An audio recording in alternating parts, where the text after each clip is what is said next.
Сен қыз таңдағанда сырт келбетіне емес, ол сенің бүкіл ертең балаларына тәрбие беретін, сен қандай ұрпақ дүниеге әкелесің, соғын аяқтандырып жіберіп, оның бойына, түйсігіне ой сала алатындай келіншек таңда. Дұрыс айтасыз. Сосын үйіндегі ата-анасына қара. Біздің отбасымызды өшіре ме, өсіре ме?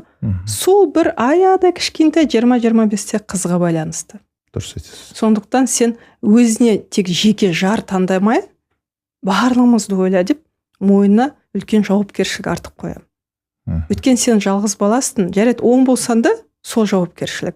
Бірақ ертең мына жасы келген ата-анана қарайтын сол болады. Есігін біз ертең саған ой мен бауырым бар, қара шаңырақ бар деп барғанда қабағын түйетін болса, біз саған бармаймыз. Бармай қаласыздар, иә.